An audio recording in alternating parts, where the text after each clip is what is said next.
ಒಂದೇ ಸ್ವಲ್ಪ ವರ್ಷ ಇರ್ತೇವೆ, ಇನ್ನೇನು ಭಾಳ ವರ್ಷ ಇರೋದಿಲ್ಲ. ನಿಮಗೆ ಗೊತ್ತಾಗಿದೆ ಎಲ್ಲರಿಗೆ. ಯಾಕೆ? ಲಕ್ಷಣನೇ ಇಲ್ಲಲ್ಲ. ಇರೋ ಲಕ್ಷಣ ಅಲ್ಲಿದು, ಹೋಗೋ ಲಕ್ಷಣ. ಎಲ್ಲ ಇದ್ದು ಜಗಳ ಮಾಡ್ತೇವೆ, ಇದರ ಅರ್ಥ ಏನು ಅಂದ್ರೆ ಅವಸಾನ ಶುರುವಾಗ್ಯದಂತೆ. ಎಲ್ಲ ಇದ್ದು ಹಿಂದಿನವ್ರಿಗೆ ಏನಿತ್ತು? ಮನೆ ಇರಲಿಲ್ಲ, ಗವ್ಯಾಗಿದ್ರು.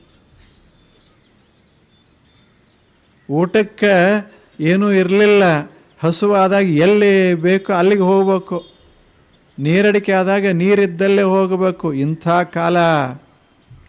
ಹೊರಗೆ ಹೋದ ಮಕ್ಕಳು ಒಳಗೆ ಬರ್ತಾರಂತ ಗೊತ್ತಿಲ್ಲ, ಯಾವುದೋ ಪ್ರಾಣಿ ತಿಂದು ಹಾಕ್ತಿತ್ತೋ.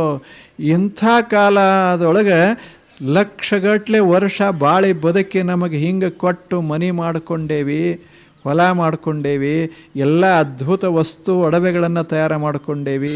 ಎಲ್ಲ ಸಹಾಯ ಬಂದಿದ್ದು ಭೂಮಿಯಿಂದ.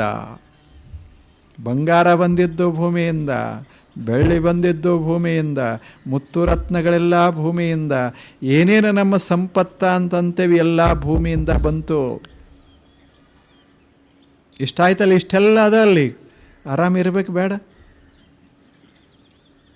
ಅವ ಗವ್ಯಾಗಿದ್ದವ ಹೊಡೆದಾಡ್ಲಿ, ಆ ಮಾತು ಬೇರೆ. ಒಂದು ಪ್ರಾಣಿ ಸಿಗ್ತಿತ್ತು, ಹಸು ಆಗ್ತಿತ್ತು, ಇಬ್ಬರು ಹೊಡ್ಕೊಂಡು ಬಡ್ದಾಡ್ಕೊಂಡು ಅದನ್ನು ತಿಂತಿದ್ರು ಅಂತ ಇಟ್ಕೊಳ್ಳಿ. ಈಗೇನಾಗಿದೆ?